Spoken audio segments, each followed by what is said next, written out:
Channel Jitin Kushwaha में आपका स्वागत है। इस चैनल पर हम पढ़ते हैं ग्रेजुएशन के लिए बीएससी सब्जेक्ट जियोलॉजी संबंधित। आज का टॉपिक हमारा दोस्तों है डीएनए। जैसा कि आरएनए हम आपको पहले वीडियो में बता चुके हैं, आज ही हमारा टॉपिक है डीएनए।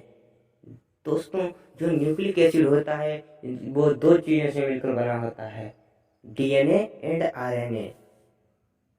आरएनए दोस्तों तीन प्रकार का होता है, टीआरएनए,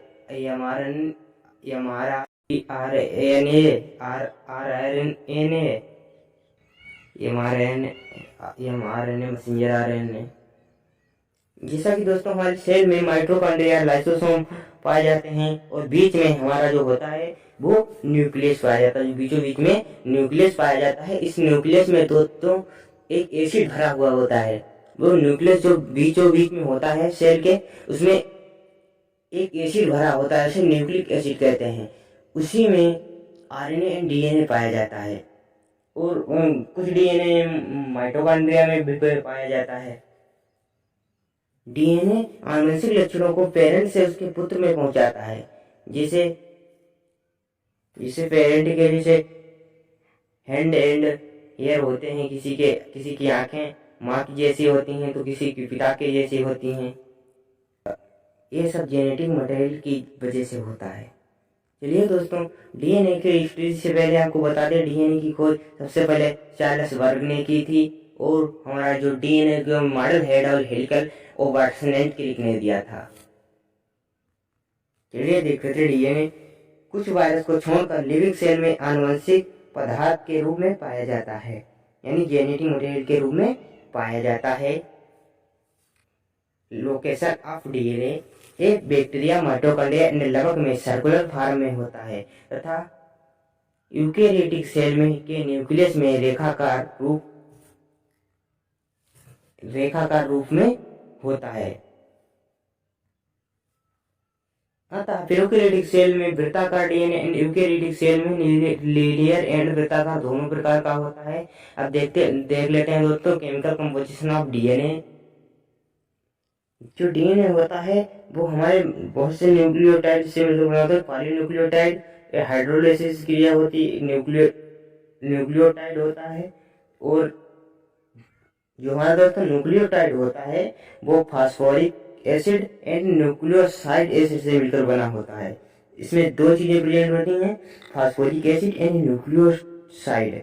चलिए दोस्तों आगे देख लेते हैं। ये न्यूक्लियोसाइड होता है वो हमारा दो चीजों से मिलकर बना होता है। इसमें नाइट्रोजन बेस पाए जाते हैं एंड पेंटोज शुगर पाई जाती है। इसमें दोस्तों नाइट्रोजन बेस होते हैं वो चार प्रकार के होते हैं। एटीजीसी यानी एडेनिन थाइमिन, इसके बीच में दो बॉन्ड होते हैं, और साइटोसिन और ग्वानिन के बीच में, ग्वानिन और साइटोसिन के बीच में ट्रिपल बॉन्ड होता है। इसमें दोस्तों adenine, guanine, cytosine and thymine होते हैं। जो एडेनिन होता है वो थाइमिन से जुड़ता है डबल बॉन्ड द्वारा, और जो ग्वानिन होता है वो साइटोसिन से जुड़ता है ट्रिपल बॉन्ड द्वारा। और इसमें दोस्तों डीएनए में कौन सा एलिमेंट पाया जाता है? फास्फोरस एसिड पाया जाता है। और नाइट्रोजन बेस दोस्तों चार प्रकार के होते हैं, एडेनिन, ग्वानिन, साइटोसिन, थाइमिन। और आरएनए में दोस्तों यूरोसिल पाया जाता है। पेंटोज शुगर एक 5 कार्बन वाली शुगर होती है। जो पेंटोज शुगर होती है वो 5 कार्बन वाली शुगर होती है, जो निम्न प्रकार की होती है। Ribose sugar, deoxyribose sugar. जिसमें दो शुगरियां होती हैं, दो शर्कराएं होती हैं, राइबोस शुगर एंड डीऑक्सीराइबोस शर्करा।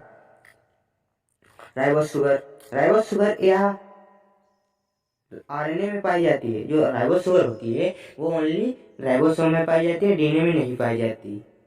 ये दोस्तों हमारे राइबोसोम की स्ट्रक्चर है CH2OH, बीच में कार्बन है, इससे नीचे जो ये जुड़ा है, इसमें देखिए दोस्तों 1 2 3 4 5 कार्बन है। पेंटोज शुगर है, राइबोसोम शुगर की स्ट्रक्चर है। ये दोस्तों हमारे डीऑक्सीराइबोस है। इसमें बाकी तो सब सेम होता है, पर यहाँ पर एक ऑक्सीजन कम होता है, राइबोसोम की तुलना में। ओके फ्रेंड, एक ध्यान रखना इसे स्ट्रक्चर बनाते समय। तो आपको दोस्तों बता दें, नाइट्रोजनी गैस या नाइट्रोजन गैस के बेंजीन रिंग कंपाउंड होते हैं, इन्हें दो भागों में विभाजित किया जा सकता है। जो नाइट्रोजन युक्त बेंजीन रिंग कंपाउंड होते हैं उन्हें दो भागों में विभाजित किया जा सकता है। प्यूरीन, एक होती है प्यूरीन, एडेन के बराबर होता है, और प्यूरिडीन, इसमें केवल एडेन पाया जाता है। प्यूरिडीन, इसमें साइटोसिन, थायमिन, यूरेसिल। यूरेसिल दोस्तों होता है जो केवल आरएनए पाया जाता है, डीएनए में एक नहीं पाया जाता, यानी डीएनए में एब्सेंट होता है। चलिए दोस्तों देख लेते हैं फास्फोरिक एसिड को। या दो न्यूक्लियोसाइड के बीच में फास्फोडाइएस्टर बॉन्ड बनाकर न्यूक्लियोसाइड चेन बनाता है। जो यह फास्फोरिक एसिड होता है इसे दो न्यूक्लियोसाइड के बीच में फास्फोडाइएस्टर बॉन्ड बनाकर न्यूक्लियोसाइड चेन बनाता है। हाँ दोस्तों, कभी कभी हमारे रेलवे में आ जाता है कि डीएनए की भी कौन सा बॉन्ड पाया जाता है, तो आपको दोस्तों लगाना है इसके मॉडल को जो हमारे वाटसन क्रिक ने दिया था, double helical model of DNA, Watson Crick and model. इसे वाटसन क्रिक मॉडल भी कहते हैं, double helical model of DNA के भी कहते हैं। 1953 में जेडी वाटसन ने जेडी वाटसन तथा एसएफसी क्रिक ने 1953 में जो शांत की थी वो 1953 थी, और इस दो वैज्ञानिक थे JD Watson and SFC Crick ने डीएनए का डबल हेलिकल मॉडल प्रस्तुत किया, जिसके से उन्होंने नोबेल प्राइज, जो इन्हें मॉडल बनाया उसके संबंध में इन्हें नोबेल प्राइज भी दिया गया। डीएनए डबल हेलिकल मॉडल के अनुसार डीएनए मॉलिक्यूल के मुख्य लक्षण निम्न हैं।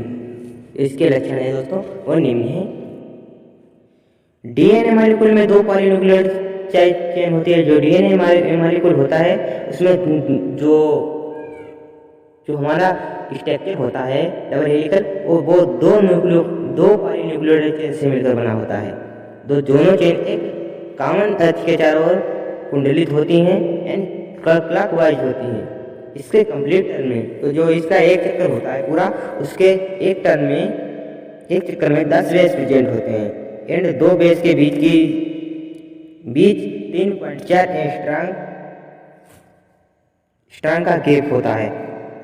एक टर्न की लंबाई 34 स्ट्रैंड होती है। पॉलीन्यूक्लियोटाइड चेन में पोलैरिटी पाई जाती है, यानी जो पॉलीन्यूक्लियोटाइड चेन होती है उसमें ध्रुवता पाई जाती है। चेन एक सिरे के पेंटोज शुगर का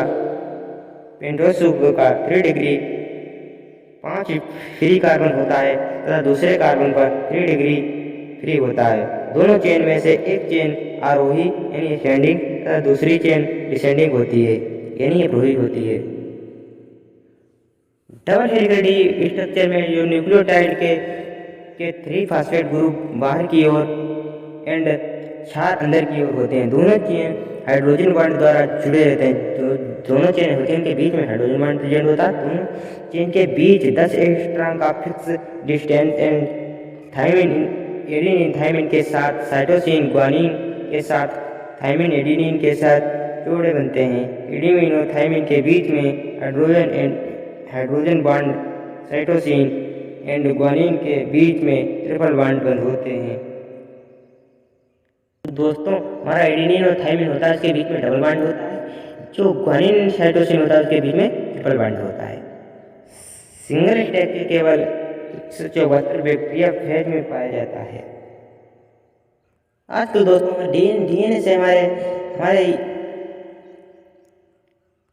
डीएनए को चेक करके अपराधी को पकड़ा जा सकता है, यानी किसने किसका मर्डर किया है ये सब इसमें डीएनए चेक करके पता कर लिया जाता है। इन किस हथियार द्वारा उसके फिंगरप्रिंट को मशीनों द्वारा उसे आसानी से पकड़ा जा सकता है। ये सब डीएनए संबंधित होता है। डीएनए दोस्तों हमारे शरीर के लिए बहुत ही इम्पॉर्टेंट है। जैसा कि दोस्तों हमारा डीएनए का डबल हेलिकल स्ट्रक्चर है। इस चेन पर 5 डिग्री कार्बन फ्री होता है, इस चेन पर 3 डिग्री कार्बन फ्री होता है। एंड एडेनिन थायमिन के बीच में डबल बॉन्ड होता है एंड साइटोसिन एंड ग्वानिन के बीच से ग्वानिन और साइटोसिन के बीच में ट्रिपल बॉन्ड होता है।